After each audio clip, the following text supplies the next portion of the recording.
Yo, welcome to My Summer Lair. My name is Sammy. I don't have Gerard Butler's abs, but this is 300 Younan. Yeah, Gerard Butler and 300. This is this is surreal. My pal Sammy is a companion newsletter to My Summer Lair, and it's now at 300 issues or newsletters or dispatches or whatever they're called. So this is going to be the 300th My Pal Sammy, but it's also going to be the 300th My Summer Lair. 300 episodes, all different guests, all these different interviews. I guess it's just been a remarkable run.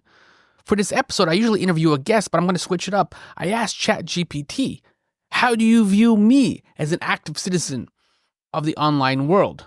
I prompted the Skynet AI to ask me 10 questions about this remarkable 300 episodes and dispatches for My Summer Lair and My Pal Sammy.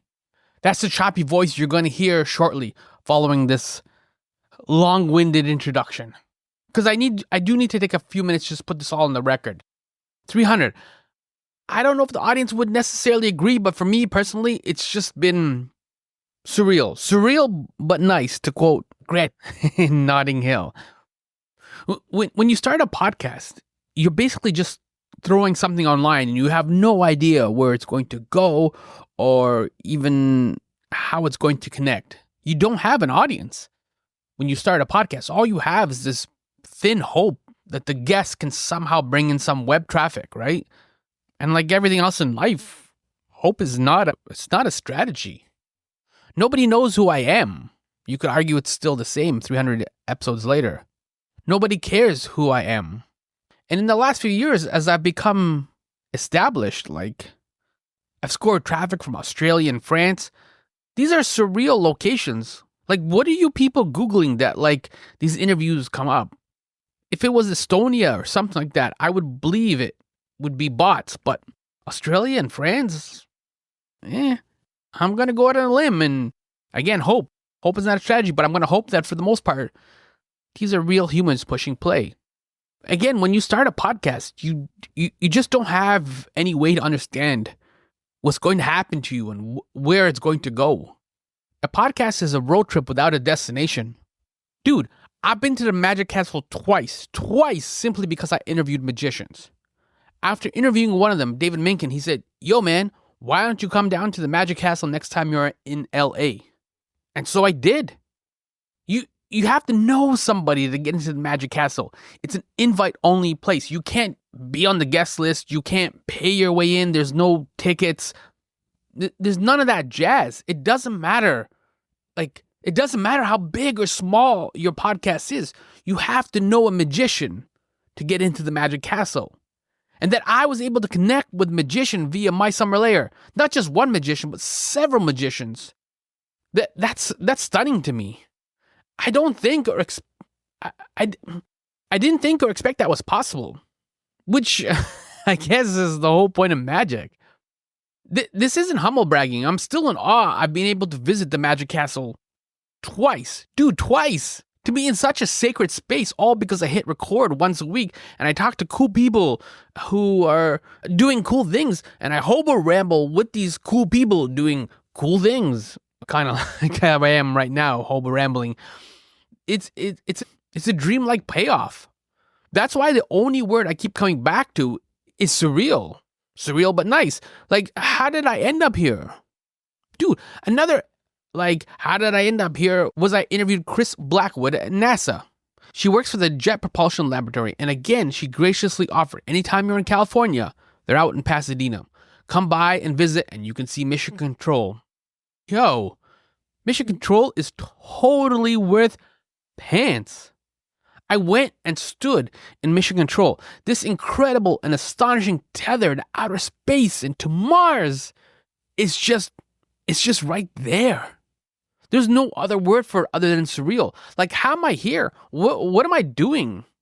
Like, again, just because I record a podcast, I end up in Mission Control and I'm hanging out in this place where I do not belong. Half of my life is just me being in places where I do not belong. And here I am, I'm seeing all these screens and all this data flowing in and out from outer space. It's overwhelming. During the tour of the Jet Propulsion Laboratory, Chris took me to a place called the Left Field Office. This is such a brilliant concept. The basic idea was that if you have these really wild and crazy ideas that come out of left field, like how to vertically land the jet or shuttle, I guess, on Mars, or what to do when there's no like rocket fuel. Can you replace like rocks to make rocket fuel or something weird like that? It obviously is an idea that comes completely out of left field. Maybe it doesn't even make sense, like physics or whatever, but it's up to the left field office to hear the pitch and investigate the possibilities and realities. And I feel like that's the analogy of a podcast because it comes out of left field. None of this makes sense.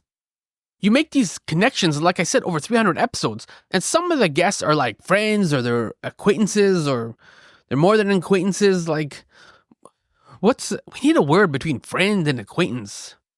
Truly, it all comes out of left field, and it's surprising. And so for this episode, because it's the 300th episode, and because of the 300th dispatch of my pal Sammy, I wanted, and I should acknowledge and just take a few minutes, well, probably more than a few minutes, because I do, hobo rambling. But I want to take some time and just acknowledge the surreal journey that I've been on. Hopefully you as a listener, you've been on the same journey with me for part or even all of it. And thank you so much, because it's not just me pushing record, it's also you pushing play. Man, it used to irk me. It still kind of does when active bands would put out a greatest hits album. Like a band like REM, they're done. They're not releasing any new material. If they want to put out a greatest hits and say, look, this is what we did over decades of work, I'm cool with that. I can stand for that magic. Put Drive and What's the Frequency, Kenneth, and It's the End of the World as We Know It, So Central Rain, that's a great tune. All those REM classics, if you want to put them on a greatest hits album or albums, that totally makes sense. Listeners can look back at their career and then those songs are special signifiers back to the albums. But it would irk me when active bands like the Red Hot Chili Peppers or U2 bands like that would put out a greatest hits album. Come on, man, keep releasing new material, keep recording and keep writing new music. This is not the time for greatest hits. And yet I got this opportunity with 300 My Pal Sammy's and 300 My Summer Lairs, and I was like, all right. Let's slow down and I guess, for lack of a better term, talk about the greatest hits, unpack some of the greatest hits, because as much as surreal is the word that I keep coming back to, there's also a deep well of gratitude. I'm surprised as much as you are that I got to this point, and I'm thankful I got to this point. I'm thankful for all the PR agents that granted me opportunities to talk to their filmmakers and their writers and actors and their magicians. Man, I'm thankful for all the people that said yes and made time to hang out with me at My Summer Lair.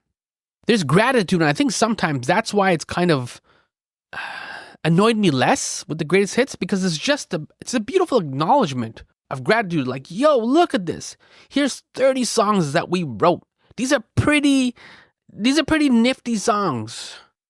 I don't know where nifty came from, but my point is the same. It's dope just to pause and to say, this is what we did. And so this is a pause to say, yo, this is what I did. And I'm going to try and contain the hobo ramblings. As I said at the top, I prompted ChatGPT for 10 questions about my pal Sammy, the newsletter, and about My Summer Lair, and about me, and about pop culture. What are 10 things that the AI could ask me about 300, and who I am, and what I've done, and what I've achieved? So without further ado, here are the 10 questions. I'm going to let the AI speak for itself. It's a bit of a struggle, though, sometimes, if we're being honest. I'll have to clarify some of the questions. And even though one of my favorite movies is Terminator 2, I figure a little benevolence in case things do all go Skynet will help. Remember, AI, I was one of the good humans. Thank you for everyone who's come with me this far. This is My Summer Lair episode 300. And here are the 10 questions ChatGPT wants to know about me and who I am.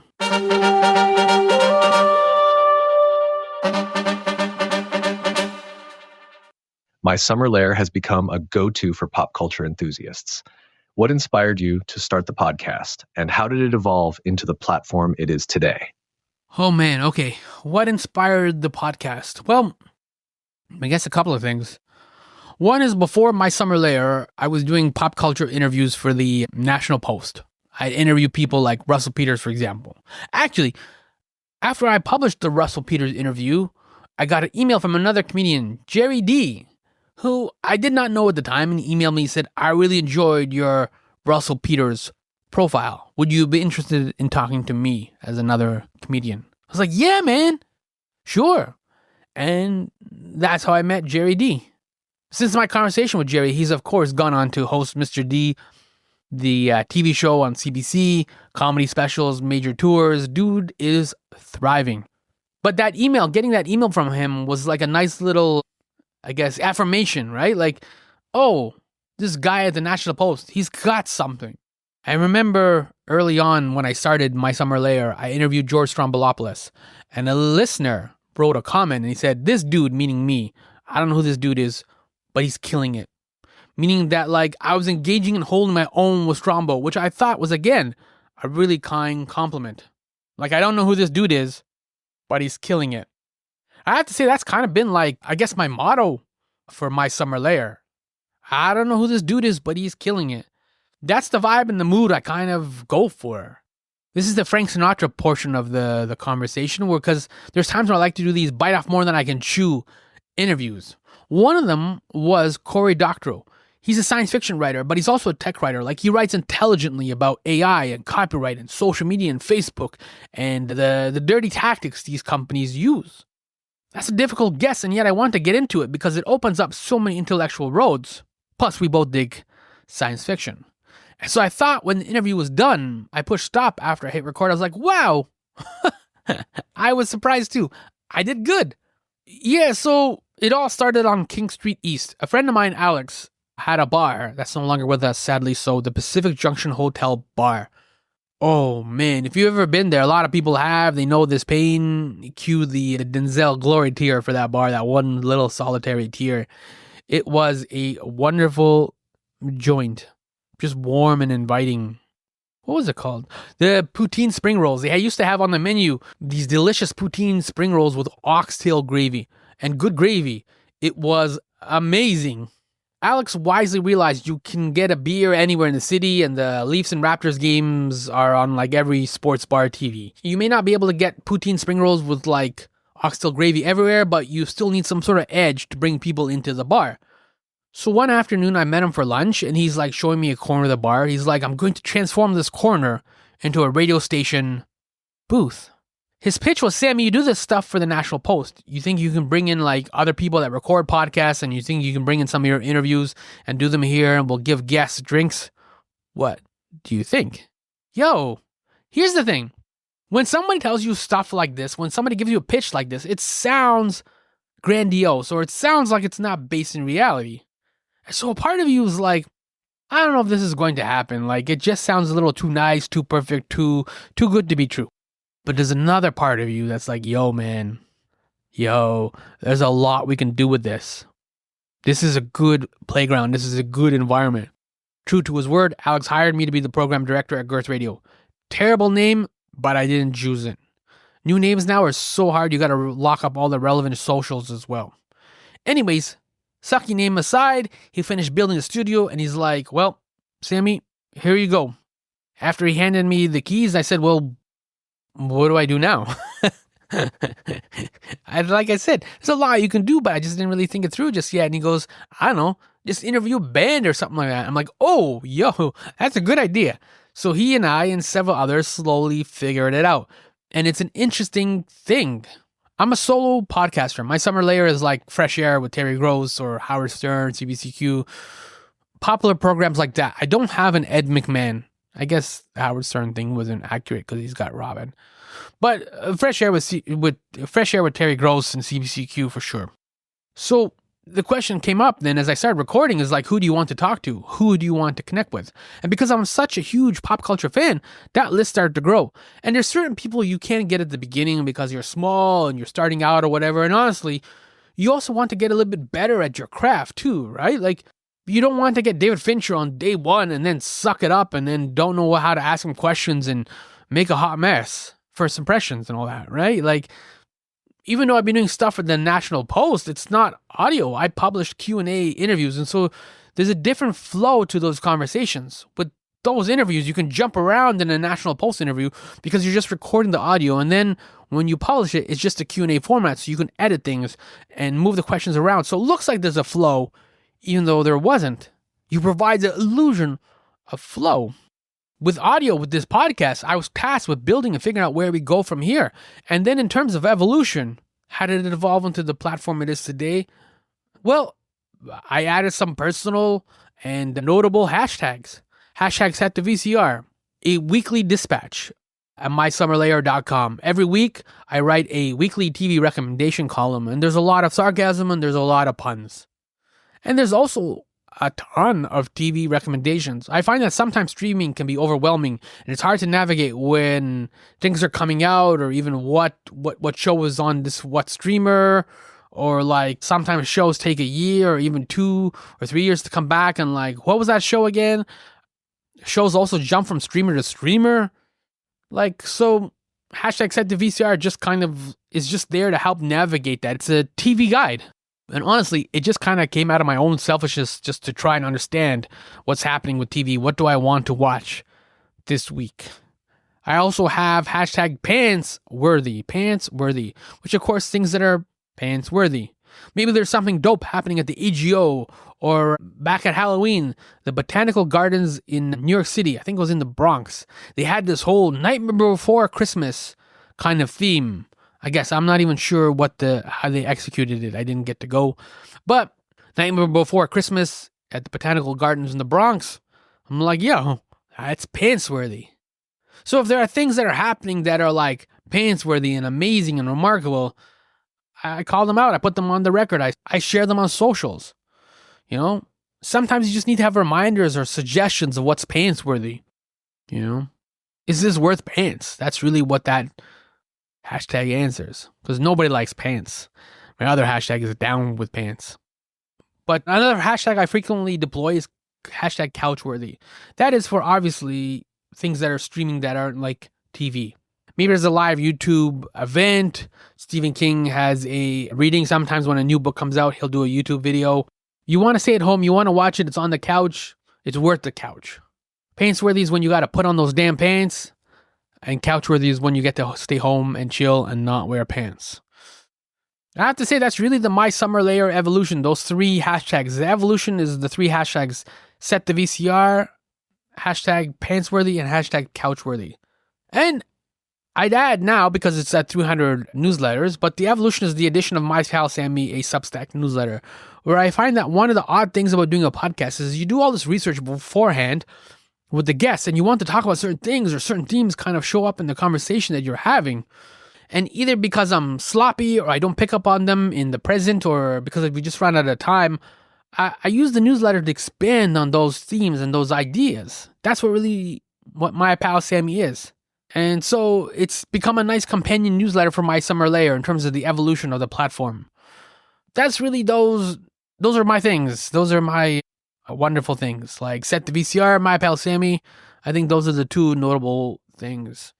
And you know, every now and then too, I'll throw out a hashtag new book smell, which is obviously for new books. New books smell good like babies. Well, yeah, no, not all babies. Some babies are stinky. But yeah, that's really how it started. First doing stuff at the National Post and then into Girth Radio. And we were rolling along at Pacific Junction Hotel Bar, rolling along Girth Radio, and then the pandemic hit and everything went into lockdown for everybody. But, you know, that did halt a lot of progress and set us back. So it just became Zoom calls, and it's just been that way ever since. You know, it's so odd. I'm now become so comfortable with the Zoom calls and just doing the Zoom interviews that it's unsettling to like go back to an in-person interview. What do I do with my hands? Like, Girth was great too because it was in a bar, and so guests would come in and they would feel the energy of the place, and they would start to pick up and like, yo, this is dope. And of course, being in a bar, you can give guests beer and wine. I interviewed a couple of actors for this horror movie, and they came in, and the 2 ladies, they got into the wine. They were both girls. And they got into the wine and they started talking about cocaine on the set. The first AD was fighting with I don't remember who. And I was like, they aired all this dirty laundry on the set of this horror movie they had just made. Awkward. So I emailed the PR lady and I said, this is what they said. There was cocaine on the set and the AD was punching I don't know what. And the PR lady shrugged and said, well, what can you do? I'm like, all right. So I ran it. Amazing. Like, that beer and wine did make for some more honest interviews. I'm grateful. Girth was fun and being in Pacific Junction was great. Life, as in podcasting, it moves in seasons. And so there was a period and there was a time when I was doing reporting for the National Post and that season was over. And then, I did a whole bunch of work at Girth Radio at Pacific Junction Hotel Bar. And that was great to have those years and to connect with guests and to entertain guests too. I remember Ivana Santilli, Bass's Bass. She came in earlier, right around like 6 o'clock or 6:30. And her PR person said to me, she has a heart out at 7. I said, no problem. We do the interview, we're chatting, we had some laughs, we had some fun. And then it's about 6:45, 6:50. So I hit her up with the thanks for coming in. We turned off the recording and I said, there you go. It's even a few minutes before 7. And she was like, Sammy, I really enjoyed our time together. How's the food here? I wouldn't mind staying a bit longer. If I push it back, like the studio time, would be able to have like some dinner.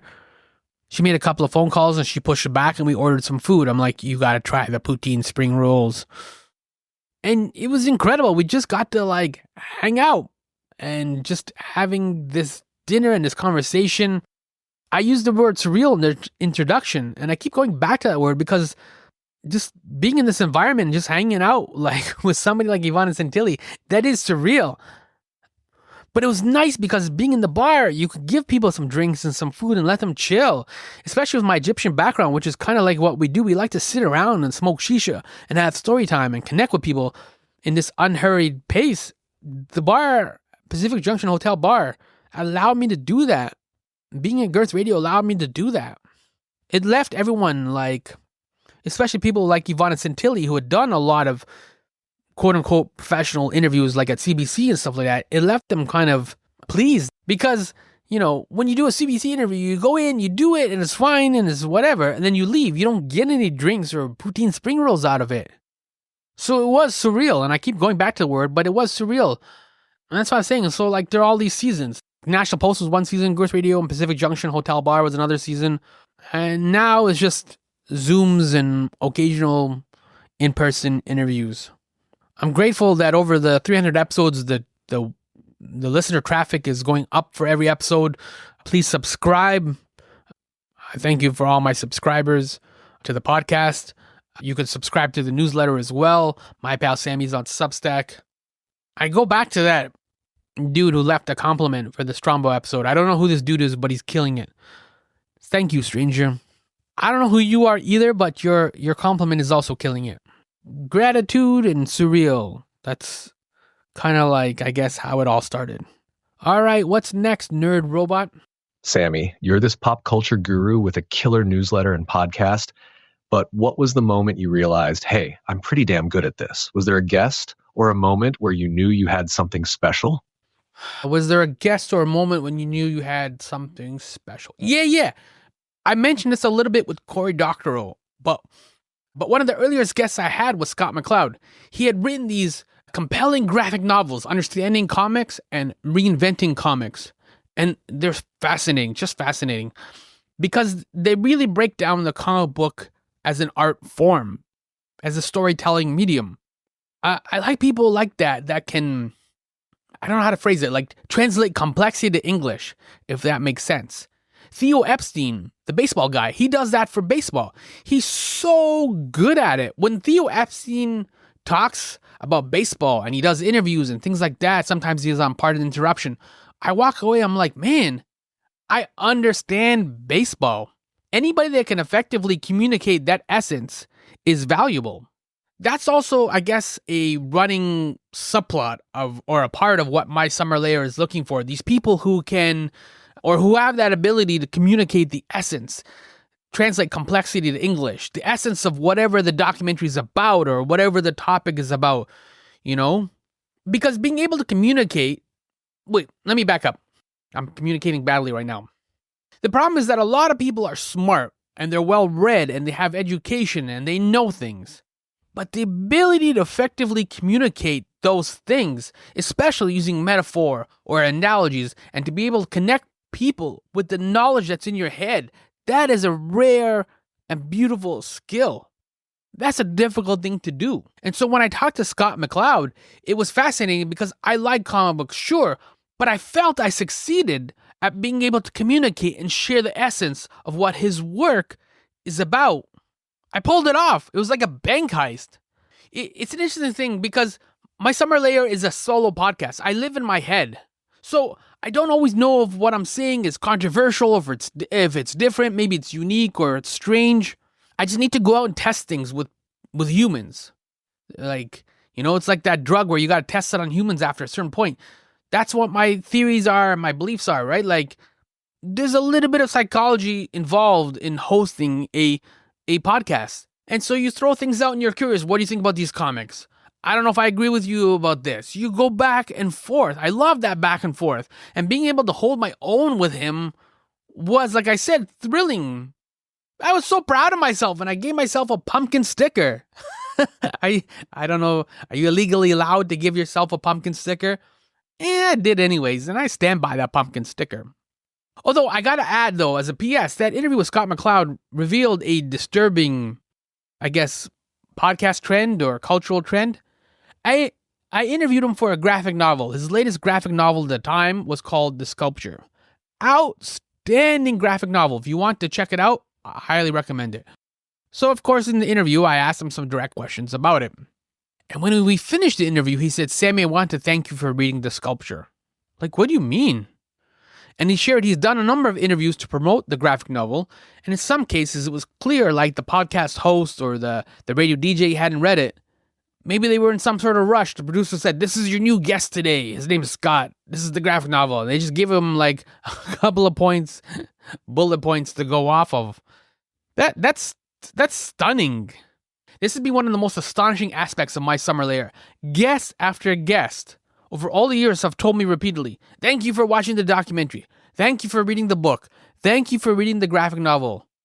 The idea that you can go in and just do an interview without having any sort of knowledge of what we're going to talk about, I can't even wrap my head around it.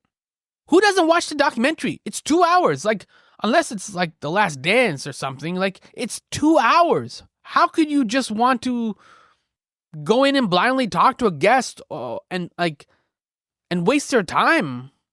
That doesn't make any sense to me. And to me as a listener, it sucks. I'm sure you can remember or get the sense of like late night interviews. Remember like on Letterman or Leno or Fallon or Kimmel? I think I just went through all of them. Conan.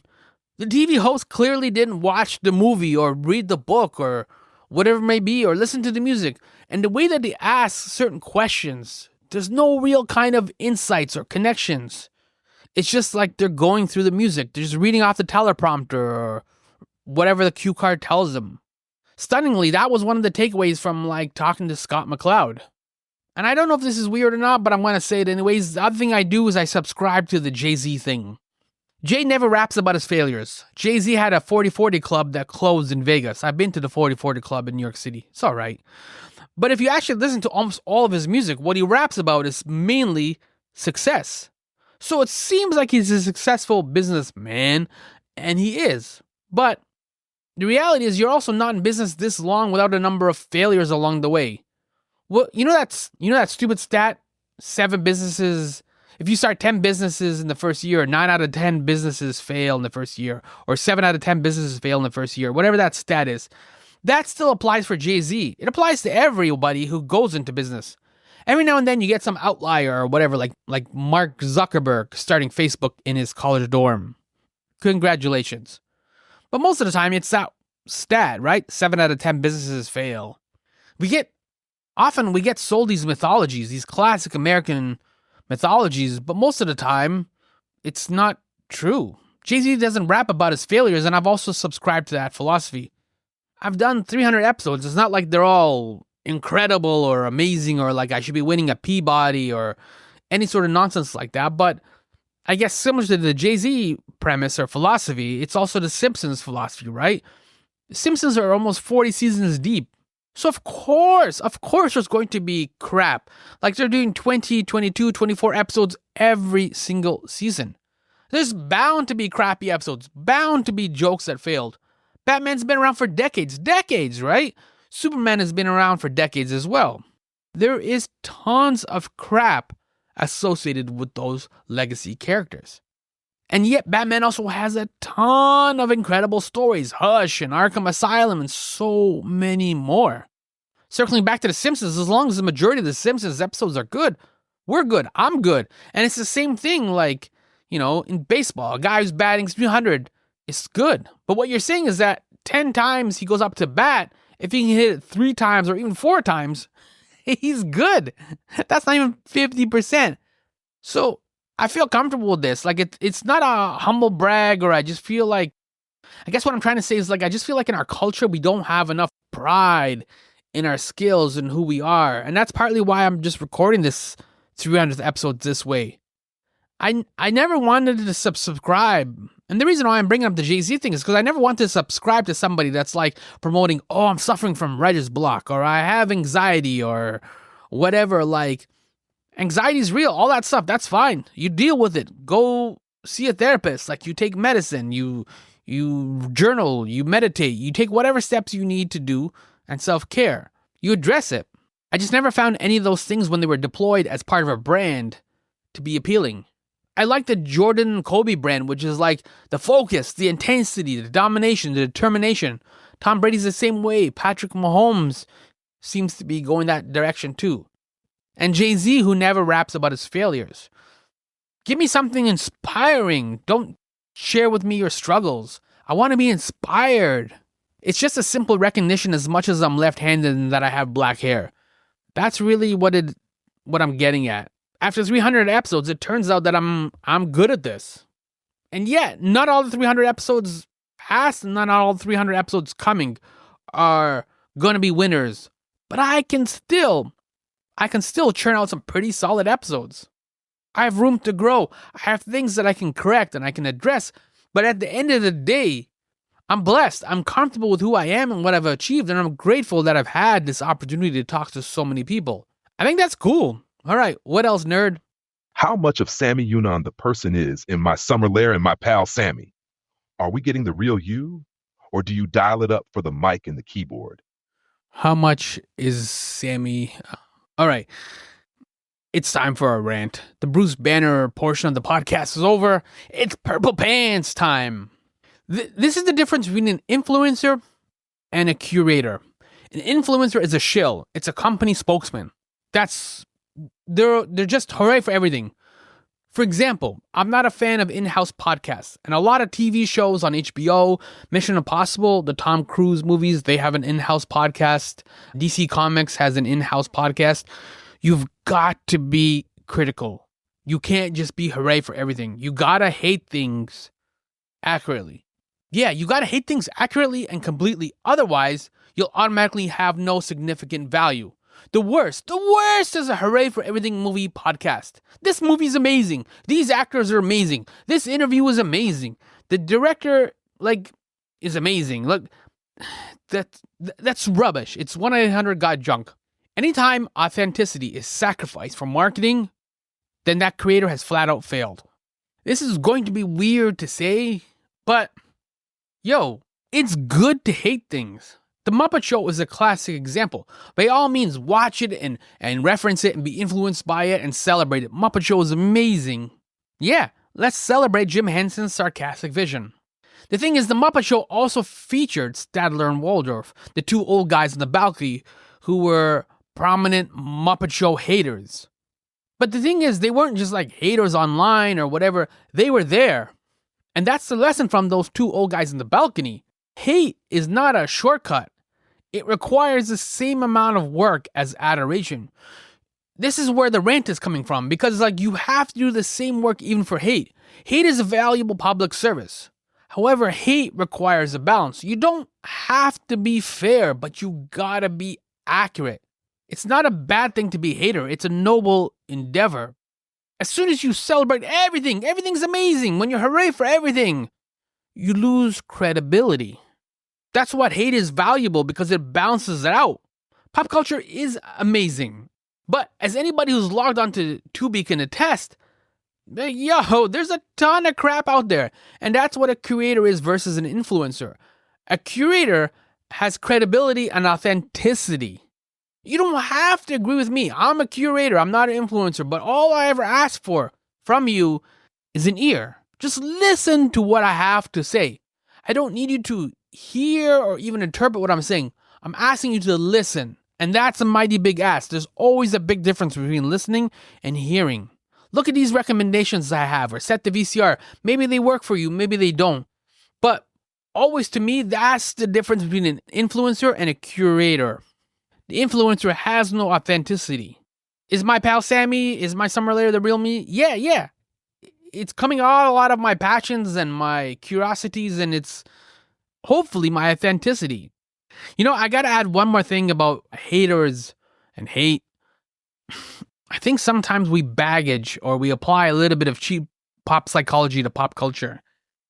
Sometimes people can just hate things, and they're not necessarily jealous of that person's success or trying to tear them down or anything silly like that. I don't envy a Hooray for Everything movie podcast, because it is going to be popular. I would never want to compromise that way to get where they are. Does that make sense? I guess I'm talking about frustration too, right? Like I said, I don't want to be in that position where I don't want to make those compromises just to be popular. With the internet, everybody gets up and you have choices all day long. You can go on Facebook or you can go on Twitter. Just as in real life, you can go to McDonald's or you can go to Wendy's. I haven't had a Baconator for a while. Or Burger King. You have choices, and sadly, some of the people that get really popular and really big, well, it's clear people didn't always make the best choices. You know what I mean? It's you get what I'm getting at? It's like food, right? Yes, you should have a salad or some fruit to prevent that scurvy, but you end up going to Wendy's for a Baconator. You don't always make the best choices. And it's frustrating, because I know a lot of people would prefer that people listen to NPR over Alex Jones, say. But that's a choice that people have freely made, and so be it. I think I've kind of lost the thread a little bit on this one. My point is just that sometimes hate is just hate. It's not always jealousy, or there's some sort of deeper psychological meaning behind it. That's what I'm getting at.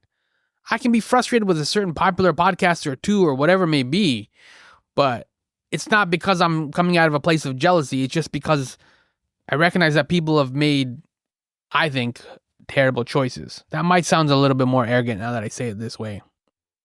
But again, when I think of the old guys in the balcony and the Muppet Show, I think it's good to hate things. Beyond my podcast, beyond me, if you're frustrated with Star Wars or Star Trek or Marvel movies or even Marvel comics, it's good to hate aspects of them. That's part of the experience. That's part of the pop culture. When you first start dating somebody, everything they do is cute and everything they do is charming. But that's not real. That's not real life. No matter how much you love this person, there are things that are going to irk you and annoy you and frustrate you about them, but you still deeply love them. The love you have for them is still greater than the things you hate about them. When you get divorced, then of course, that ratio is all reversed. It's messy. Everything that you hate about them is magnified, and everything you love about them is reduced or completely eliminated. And when it comes to Star Trek or Marvel or DC Comics, whatever it may be, Star Wars, the idea is that you love them, but you also want better for them is great. I think there's a noble part of being a fan is being able to accurately see the thing that you love and being able to criticize it. But as I said, hate, it requires work. It's not just that sucks.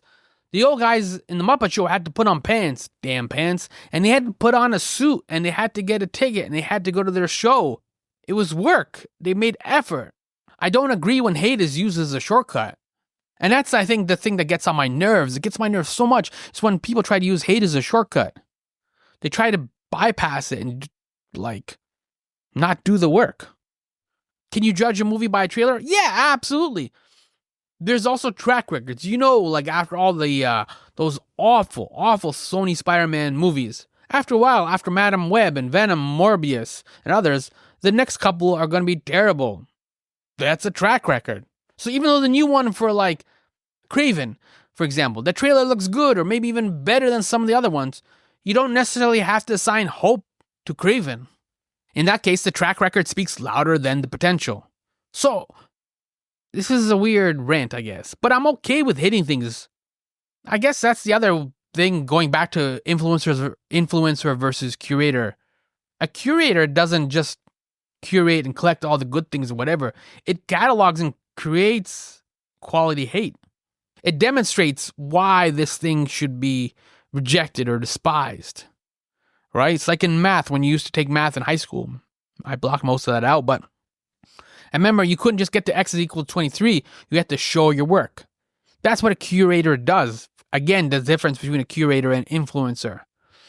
An influencer is, this skirt is cute. A curator is like, this designer is amazing and here's the reason why. I kind of lost the thread a little bit on this rant. But the last thing I would conclude with in terms of this hate topic, and it's kind of weird that we got on this, but that's my fault. It's not hate if it's accurate. Sometimes I know NBA players get defensive, but like Russell Westbrook, he's terrible at three-point shooting. The sample size is large enough, the numbers are there, the scenarios are there. Like, sure, he's made some threes, but he's also bricked a ton of threes. So it's not always hate when it's accurate. And I know it hurts and it sucks because nobody wants to be on the other end of it. Like, I've had people leave negative reviews as well for my episodes. Some of them are fair, and I can't get defensive about it. Hate things, but hate things accurately. And that's also the difference between an influencer versus a curator. Whew! That's my rant for today. I'm going to go get a Baconator. My pal Sammy offers insightful pop culture commentary. How do you decide what makes the cut for the newsletter? And how does writing it differ from hosting a podcast? I've got 2 North Stars. Is that possible? That sounds like a science fiction thing. 1, I look for pop culture that is under the radar. Look, I enjoy Marvel movies and I listen to Kanye West and the Rolling Stones, which is great. So does everyone else. Listening to David Bowie's never going to make anyone distinct, even though Bowie was distinct. It's odd, but that's the way pop culture goes. So I look for something that's a little bit under the radar, maybe something that people are not paying attention to, and I try to shine a spotlight on it. The other guiding North Star that I have is connections. Nothing in pop culture, especially pop culture, nothing comes out of a void. I have a great example for this. A My Pal Sammy dispatch called Chasing the Bird Revelations. It was published on February 19, 2022. In that newsletter, I wrote about a recent My Summer Lair interview for Chasing the Bird, Charlie Parker in California. It's a graphic novel, Chasing the Bird, Charlie Parker in California. If you don't know Charlie Parker's jazz music, maybe you know the Clint Eastwood movie from 1988. It's called Bird. Bird was played by Forrest Whitaker. 1988 movie, Clint Eastwood jazz movie, that was years ago. I'm guessing most people have never even seen it or even heard of it. And Charlie Parker himself, who was nicknamed Bird, he died in 1955. And so I was writing this in 2022. It's a jazz graphic novel, Chasing the Bird, Charlie Parker in California. Like, what's the big deal? Lots of graphic novels come out, so you'd naturally be questioning, why would I recommend this? There's a so what quality of the conversation with the newsletter or even that episode. Then some rare magic happened on the last day of 2017, December 31st. Netflix released 2 Dave Chappelle comedy specials. The second one was called The Bird Revelation. Oh, yo, I love when a plan comes together. When these pop culture connections unfold, you may not know Charlie Parker. You may not have heard of his music, or you may not have heard of the Clint Eastwood movie, or you may not have heard of the graphic novel, but I bet you know Dave Chappelle. And you probably have seen his comedy special, The Bird Revelation. It's one of my favorite Dave Chappelle specials. I watched it a number of times. And yes, The Bird Revelation opens with a Charlie Parker quote. I came alive, I could fly. The beauty and the curse of pop culture is that it's always homework. I mentioned this with hating. You gotta hate properly and you have to do the work. And in pop culture, it's the same thing. In school, you do Unit 5 after you've completed Unit 4. Or in English, you read chapter 20 after you started reading chapters 1 through 19 in the book, right? You keep going. However, in real life, pop culture is like the Nolan movie Memento. You don't get pop culture linearly, right? It's all fragmented. You might hear Stairway to Heaven on the radio and not know that's Led Zeppelin, which is, a prominent reference in the Cameron Crowe movie Almost Famous. Can you watch Almost Famous without knowing who Led Zeppelin is or having never listened to Stairway to Heaven? Sure, absolutely. It's still an incendiary movie, but it gives you this deeper and richer meaning when you know who Led Zeppelin is. Also, Stairway to Heaven is a dope song. Dope song. What do you do when you travel? You visit historical sites, right? Like you go on walking tours, you listen to a tour guide. You can visit a museum and leave, but having that tour guide will spark connections and conversation. That's my North Star. That's why I was trying to draw that connection between Dave Chappelle's Bird Revelation comedy special and this jazz graphic novel about a jazz guy who died in 1955. Those connections, they deepen your appreciation and knowledge of pop culture. Now you can laugh at the Dave Chappelle special, but you've got something to read afterwards too, right? And you got music. Think about it, right? Now I've made a connection to the Dave Chappelle special. So you can watch that, you can laugh. Then you've got music, Charlie Parker's music. You got something to read, the Charlie Parker graphic novel. That's amazing. That's a gift. That's comedy, that's comic books and graphic novels, that's reading, and that's music. That is really a gift. And I love that aspect of pop culture, that those connections. I love it when a plan comes together. And I honestly don't know if this is something that audiences like, but for me personally, those are the things that I dig. I wish I had a shovel because I dig them. You know, it's like when you get a Christmas gift and you think you know what it is and you start to unwrap it and it becomes something much more bigger and much more wonderful than you expected. It is a gift. And it's surprise and it's delight. And that's kind of what my North Star is. Give me the dirt. What's the weirdest or most memorable celebrity interaction you've ever had while running My Summer Lair? Did someone surprise you, good or bad? Oddest famous person I've met is easily the surviving half of Milli Vanilli, Fab Morvan, who is, like I said, is the surviving half of Milli Vanilli. That's just an odd celebrity encounter. I'm so using it next time I play Two Truths and a Lie.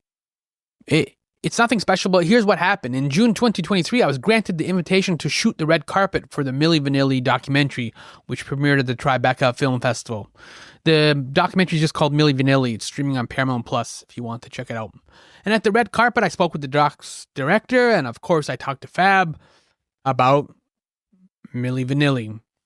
It's an odd thing talking to Fab about Milli Vanilli because the whole thing is the controversy, the lip syncing controversy, and it's like you want to get to know the person and who he is, but it's this giant thing that kind of overshadows everything. So it's hard to like just acknowledge it and get past that part to get to who he is.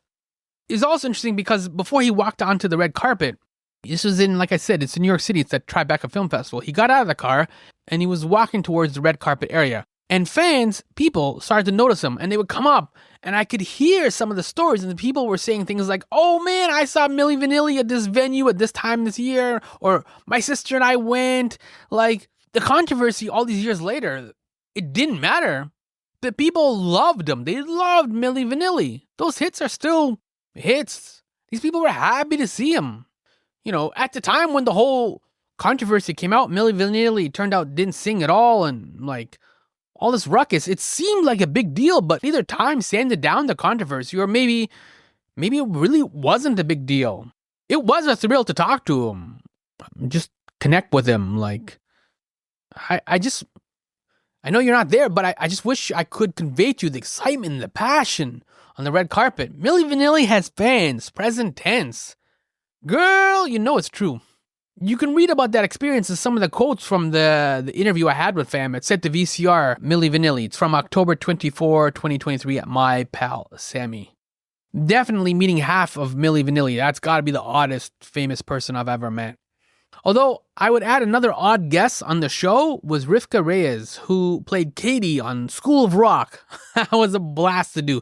I was so nervous about sliding into nostalgia too much. Nostalgia is the quicksand of pop culture.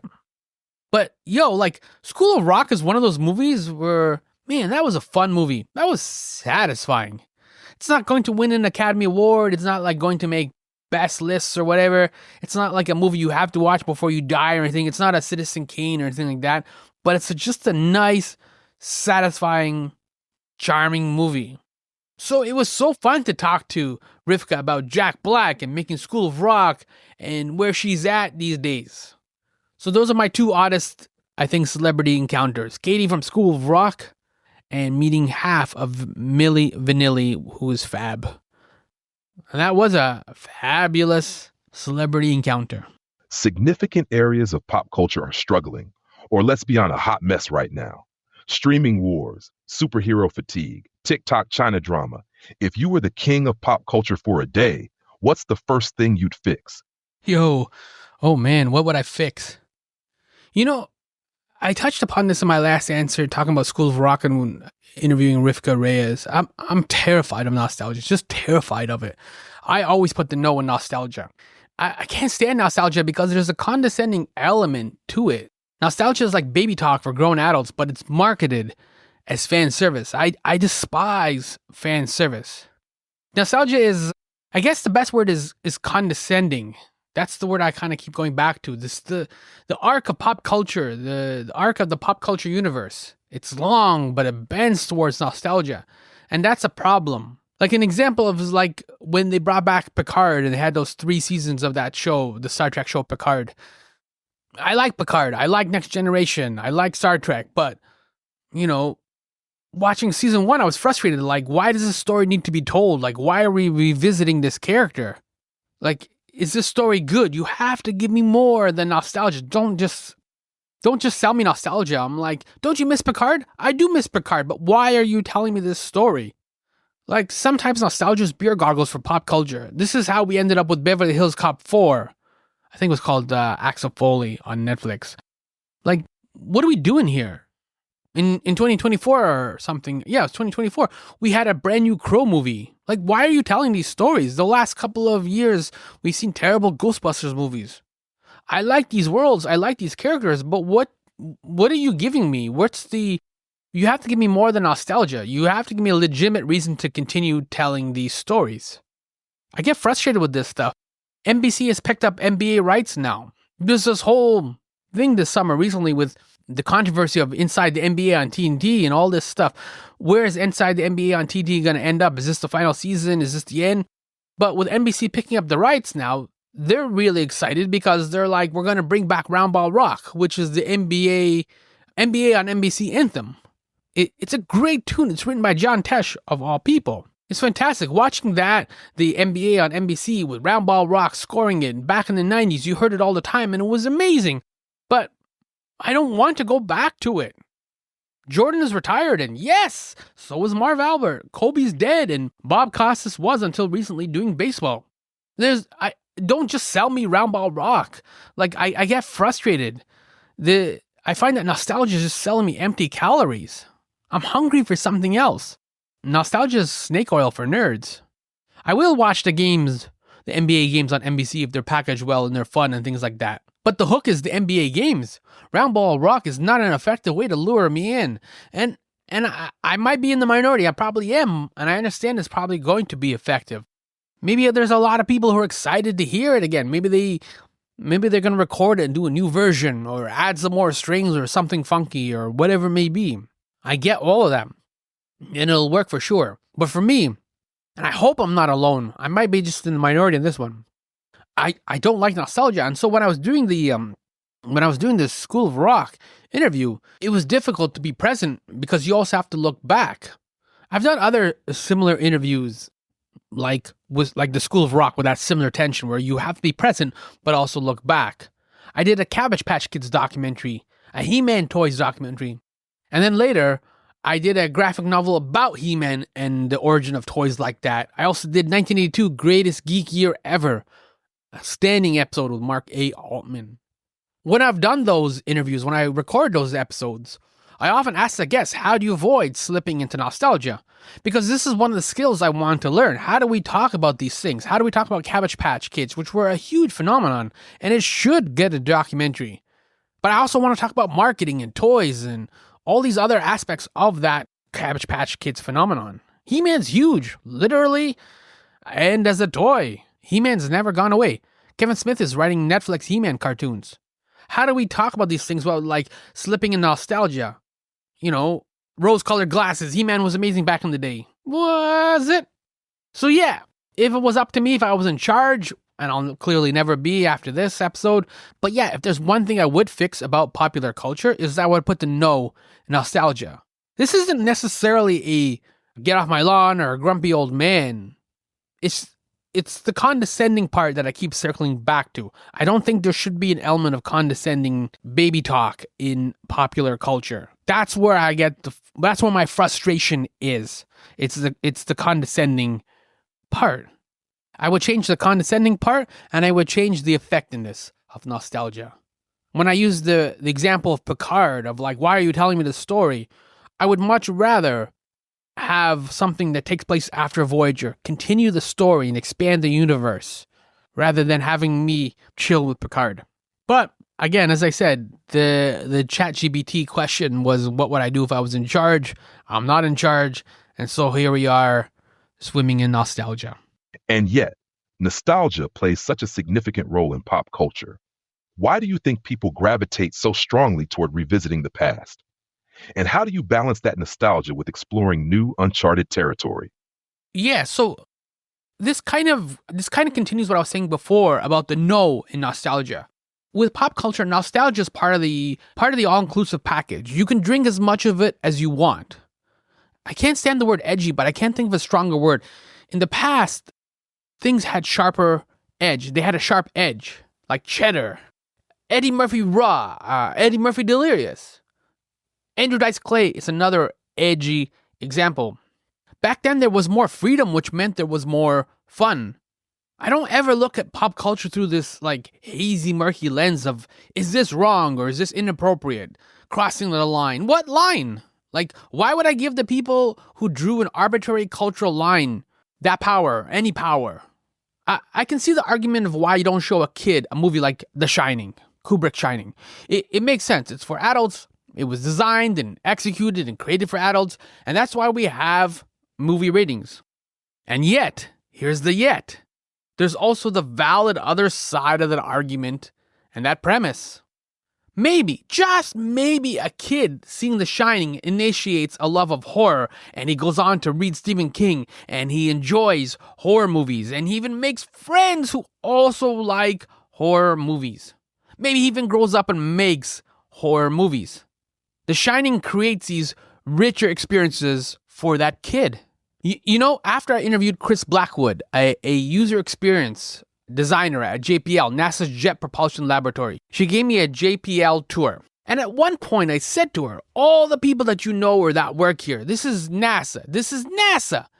Do they all watch Star Trek and Doctor Who? And she laughed and she said informally, it's maybe like 50-50 Trekkies. I have a feeling that's true for a lot of things. I think, there are people who come to NASA of all places, who've never watched an episode of Star Trek. They grew up loving math or maybe space exploration or some sort of spark like that propelled them in this direction. And then, there's other people who actively read science fiction and watch Star Trek and enjoy Doctor Who, and that's how they ended up at NASA, at the Jet Propulsion Laboratory.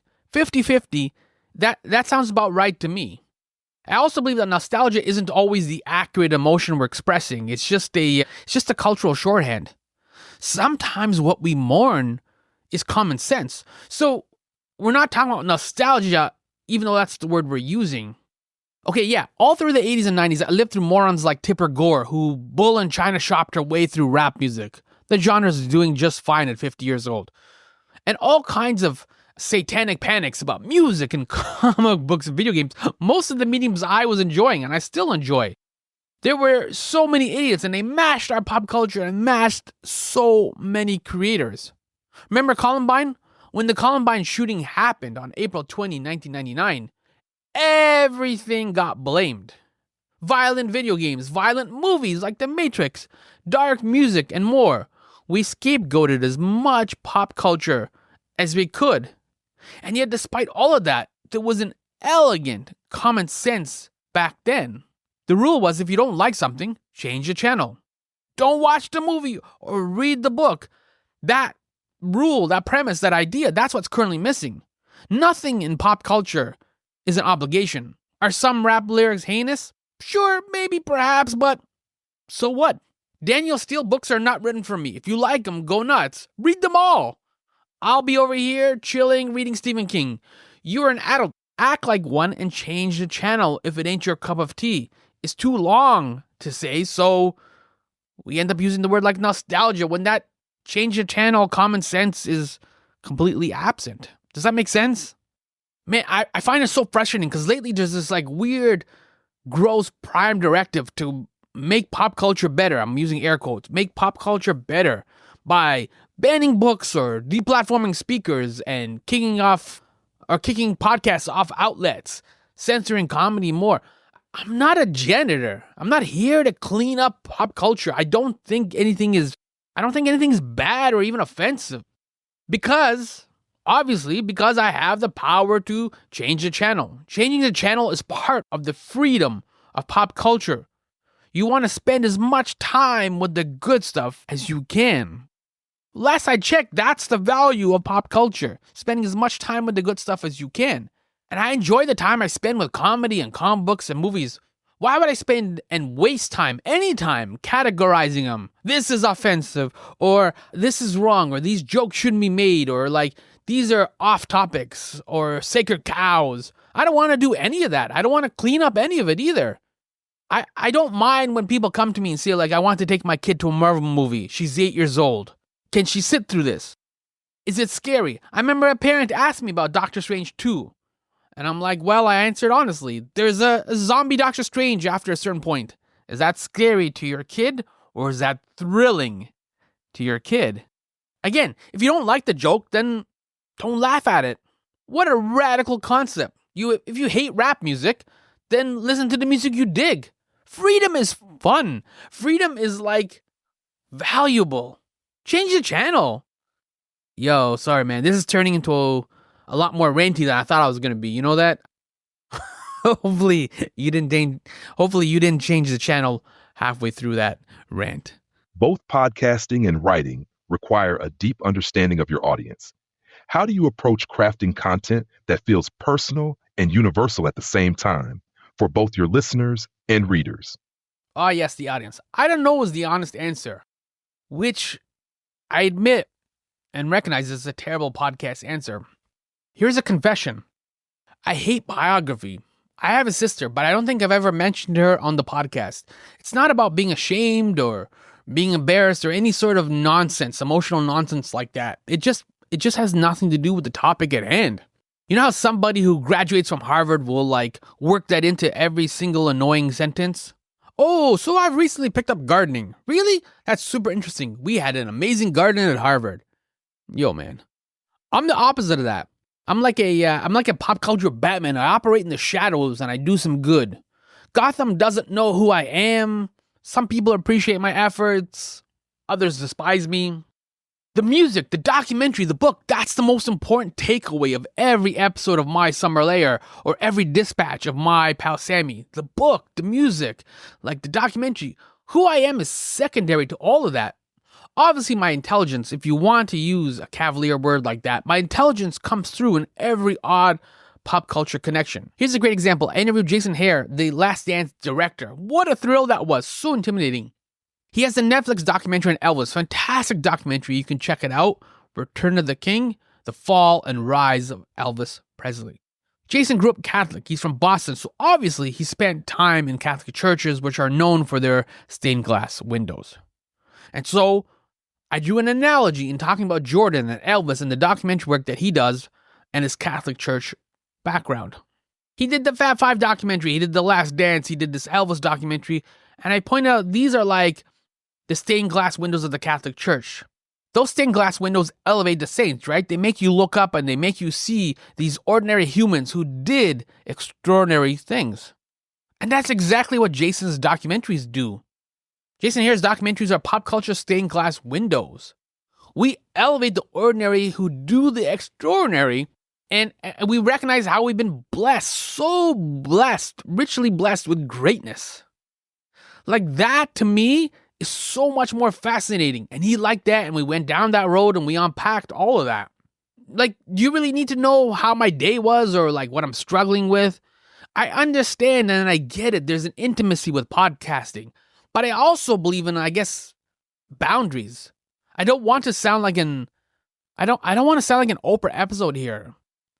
I know, and I have a feeling, I have a spider sense feeling that this is a contradiction. And I have a feeling that this contradiction also limits my reach. I'm not using this medium properly. It's kind of like using a sports card to go buy toothpaste. All of my socials, Threads, Instagram, Blue Sky, Facebook, all of my socials are My Summer Lair. If you want to know something, just ask. As always, what we've learned as kids still applies as adults. If you don't know something, you better ask somebody. Podcasting is a craft. What's been the most surprising or even challenging aspect of hosting a show like My Summer Lair? And what have you learned from your guests? Oh, I've learned so much from my guests. Patrick Dell, a director who works at the Global Mail, he made a documentary called Shooting War. His documentary was on photojournalists who go into these war regions or conflicts, and they're seeing constantly death and destruction, just bodies laid out in the street, blood everywhere. He taught me about moral injury, which is one of the themes in his documentary Shooting War, which is a type of PTSD. We tend to associate PTSD with the soldiers on the front line, but war impacts the people who shoot it as well, ironically enough. For photojournalists, there's this emotional and spiritual cost it takes because these people, these individuals have to go in and shoot the photos that we see. How else are we going to get news? We need to see what's happening. We need to understand what's happening. You can imagine being in a war zone and seeing people killed in front of you daily sometimes, and you can't do anything to help them because A, you lack the medical skills or anything like that, relevant like that. And two, you're not part of the UN or anything like the Red Cross. You're just here from like journalism. You know, how do you intervene when all you're just seeing is death and destruction all day long? So he taught me about moral injury, which is like when you see things like that death, that destruction, the crime and the hate, all of that just kind of compounds and it hurts your soul because you can't control any of it. You just bear witness.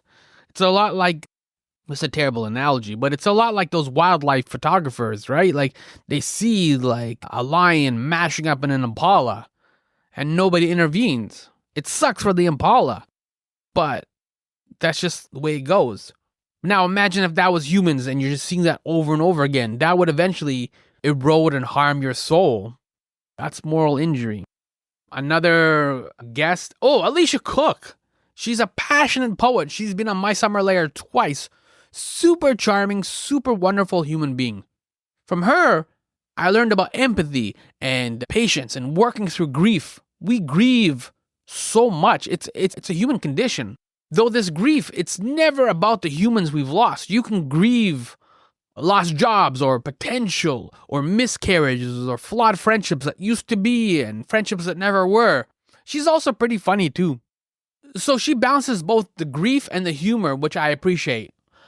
I also dig poetry. I'm an avid writer of poetry and I'm also an avid reader of poetry. And poetry is a hard thing to talk about. We have all this cultural shorthand for movies and even books for a little bit, but talking about poetry is like discussing architecture or even music. How would you describe a song nobody's heard before? So those conversations with Alicia help because I want to find a way to talk about poetry, even though it doesn't always move the needle.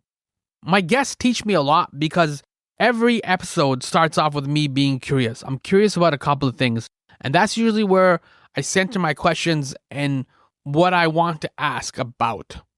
And so I ask, and that's why my guests teach me a lot. Just being open and just being curious. This is one of the things I've learned about doing this podcast. What you don't know is sometimes more valuable than what you do know. Your podcast, My Summer Lair, often highlights the stories behind the art. What do you think makes a story truly resonate, whether it's in a film, a song, or even an interview? Story that resonates. Okay. In 2019, a friend of mine, Henry, and I were in New York City. Shortly before that trip to the Big Apple, we had met Jamal Shabazz. He was speaking at Ryerson University. Really cool, really dope photographer from like the 70s and 80s. He captured a lot of the the early hip hop swagger, the Adidas tracksuits, the boom boxes, the Kangol hats, the breakdancing, all across New York City. And so he was speaking at Ryerson. So initially, Henry and I went and we talked to him, and I said to him, I would love to have you on My Summer Lair. And he's like, I'm leaving Toronto soon, but here's my email address. Anytime you're in New York City, just let me know. So I said, cool. Shortly after that, Henry and I did end up in New York City, so I sent him an email as a lark, and we kind of kept puttering around New York City. A couple of days go by, I don't hear anything, but we're having fun. We're taking photos, doing things, eating pizza. One morning, we're in Starbucks, we're just getting some tea, and I'm checking my email, and sure enough, I get a response from Jamal Shabazz. He's like, hey, I'm not going to be in Manhattan, but if you want to come out today to my Long Island studio, you can take the LIR, I think it was the LIR, and we can meet, we could do the interview. And I was like, wow, really? So I said to Henry, do you want to go to Long Island and hang out with Jamal Shabazz? I don't remember what we had planned for the day. Or do you want to do that? And he was like, no, man, let's go down and see Jamal Shabazz's studio and let's hang out with him and talk to him. I'm like, okay, we're doing that. So we figured out how to do it, how to get down there. We packed up my recording gear. I scrambled down a couple of questions that I wanted to ask Jamal Shabazz. And we jumped on the LIR. We got down to Long Island. And this is, I guess, what makes the story resonate. Because as I said, in the 70s and 80s, he was taking photos of these kids on the street in New York City. And they were breakdancing and holding up boom boxes. And it was early hip hop and the fashion and the gear and the shoes, the Adidas tracksuits. He was getting all these really cool photos. But now, as he was posting these old-timey photos on IG, people were reaching out to him, and they're like, can I get a copy of this photo? This is the only photo I have of my mom. I think we kind of forget, but people didn't take a lot of photos back then in the 70s and 80s, and even to the 90s to a certain degree. We're so used to selfie culture, but back then, you would take photos for, birthdays, maybe a special trip to Egypt somewhere far, and that would be mostly it. You wouldn't really document your day-to-day life or your life really at all. It'd just be 2 or 3 occasions every year, maybe a Christmas in there. There would be huge gaps of your life that were not documented. So for Jamal Shabazz to be going around New York City and shooting these cool kids doing these cool things, and they all look fresh and they got chains and sneakers and tracksuits to be shooting these, it's this weird historical record of people that unfortunately met grim circumstances. As he was showing me a number of the photos in his studio, he's like, I heard about this kid. This kid unfortunately went to jail. He pointed to another kid in a Kangol hat. He's like, this kid OD'd. Another photo, another kid, this kid was shot. These kids weren't always from the best neighborhoods. And so as he was kind of talking about his photography and who he snapped photos of, he includes, in terms of telling me these things, like the stories and the backgrounds of who these people are, or in some cases were. He wasn't shooting these people just because they were quote unquote cool or whatever. He was able to capture who they were. He wanted to understand the story of the people of who these kids really were. Does that make sense? I feel like I'm kind of not making sense. I'm getting at that he stopped and he talked to them. He connected with them. And of course, as he showed us around his studio, as he showed Henry and I around his studio, just being able to chill with him and just being in his home and seeing his work and hearing this kind of DVD commentary of who he is and the stories of these kids, it truly was moving. He documented a life that is in some cases is no longer with us, and there's hardly any photos of these people that are no longer with us. And so these people were reaching out to him as they would see their photos, as they would see his photos on IG. And like I said, people are reaching out and that's my mom. That's my older brother. Can I get a copy of this photo? It's a fascinating experience because I opened this episode, this 300 episode, talking about how surreal 300 episodes is. And that was another surreal environment that Henry and I found ourselves in. We were just amazed. And thankfully, the interview came out really well. Jamal was super engaging and super open to discussing and sharing his work. It was really a special treat for both of us. Really, honestly, the surreal also goes full circle because I can't believe some of the people I've talked to. I can't believe I talked to Jamal Shabazz and got to talk to him about 70s and 80s in New York City. I got to talk to DMC from Run DMC, and I got to talk to him about comic books of all things, comic books and the Knicks. How fun was that? When I was waiting for him to come down. His manager came down and he said, D will be with us in a few minutes. I said, sure, no problem. And then I just quiet for a second. I said, can I call him D too? I got this look like, no, we're not on this level. And after the DMC interview was over, I said, can we snap a couple of photos? And he said, sure. So we did a couple of nice, like, two guys standing together photos or whatever. And he said to me at one point, yo, let's do our best B-boy pose.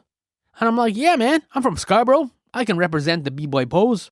So DMC B-boy poses and I B-boy pose. And the guy taking the photo snaps it. But as he's snapping it, DMC mutters to me under his breath, son, your B-boy pose needs work. Yo, oh man, I let down all of Scarborough with that one. That was my bad. I got to talk to Cornell West. I shouldn't even be in the same room with these people. This isn't humble bragging. It's just a recognition that, like, you push record on these podcasts and eventually somebody pushes play. And that's really the most important part. That second part when somebody pushes play, because this is what it's all about at the end of the day. It's play. And I'm so thankful I got to play with these guests for over 300 episodes and over 300 My Pal Sammy newsletters. I'm so thankful. Thank you to all the bar staff at the Pacific Junction Hotel Bar, Girth Radio. I can't even believe we got to do this. Like, there was a dude there, Sean Sirianni. He hosts Creative Imbalance, a podcast, fantastic, popular podcast. Check it out, Creative Imbalance. He was like, he had this whole pitch that he wanted to do for me when he was approaching Girth Radio. He was like, Sammy, I want to do this. And before he could launch into it, I'm like, can you do Sunday? He's like, yeah. I said, all right, Sunday's your day. He's like, but I was expecting like this, like he had this whole thing that he wanted to do. I'm like, no, man, I trust you. Book your guests, figure out, like, his show is still going. He's got great guests and great conversations, lots of energy. Creative Imbalance. Do check that out. Like, just even in the industry, just not just the guests too, but just having those connections in the industry. It's been such a blessing. I mentioned Henry when we went to see Jamal Shabazz. Henry's photos have graced a lot of my Instagram and a lot of My Pal Sammy. He's a fantastic photographer. Check them out at culturesnap.ca. There's a number of photo blogs there and some of the trips I've been on as well, so you'll see me. But in general, there's a number of incredible photo blogs at culturesnap.ca. Henry Vanderspeck, and it's culturesnap.ca. I encourage you to check that out. Henry does kind of similar work to what Jamal Shabazz does in terms of getting a story, connecting with people in the street, bringing out somebody's essence and their personality out in the photograph. I honestly don't know how he does it. I always thought it was just like he puts a Super Fox filter or something on the photos, but I'm really grateful that he does it. So yeah, your pop culture homework for this episode: Creative Imbalance, which is Sean's show, Sean's podcast, and Henry, which is at culturesnap.ca. I recommend both those gentlemen's work. They've been huge supporters of me for over the 300 episodes. Thank you to Glenn. He's an avid listener, and to my many other listeners. Big Business as well as another listener. People in Mississauga and Scarborough represent, just like all over the place. I really do appreciate it because, again, this doesn't just happen without these listeners, without people pushing play, without the support, without this community. It's just me talking to myself. There's a lot of that on the subway these days. I'm thankful, I'm grateful, and I'm humbled that I got to this point. Like, we do this thing where, like, couples who've been together, like, celebrating their 40th wedding anniversary or their 50th wedding anniversary, and it's like, how did you get here? Or we do this thing with older people when they are like turned 80 or 90 and we have this massive party for them. How did you get here?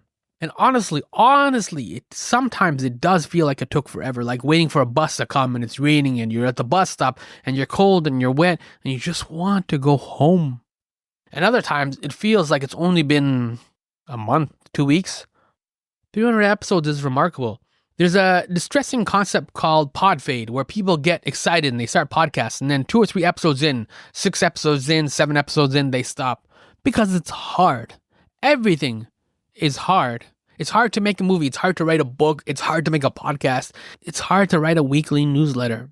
It's all hard. It's hard to stay married. Like, it's always hard. And that's what I was saying before about hate is hard. It's not easy. And it shouldn't be easy. It's all hard. But there's a but. And it's a magnificent but. Like a Sir Mix-a-Lot big old but. I guess that's technically LL Cool J big old but. But it's worth it. It's fantastic and it's worth it. recording this episode and just thinking back about the 300 episodes and the 300 My Pal Sammys, like this journey is not something that I would have expected. Every episode is a surprise party. I'm shocked and elated at who I've been able to talk to and who wants to sit down with me. I look forward to making another 300 episodes. Yo, that's enough feelings and enough emotions. Like, we're going back to normal after this. We're back to episodes and sarcasm and like no more hugs. Truly, really, truly, thank you so much for listening to me in a Netflix world. My name is Sammy. This has been the 300th episode of My Summer Lair. You can check out My Pal Sammy at Substack. It's at Google, but if you put in My Pal Sammy, it'll show up. I plugged in enough for this episode. Thank you again for subscribing. Thank you for all the response as well from My Pal Sammy. So yeah, as always, as I said just a few minutes ago, just thank you for listening to the Netflix world. 300, yo.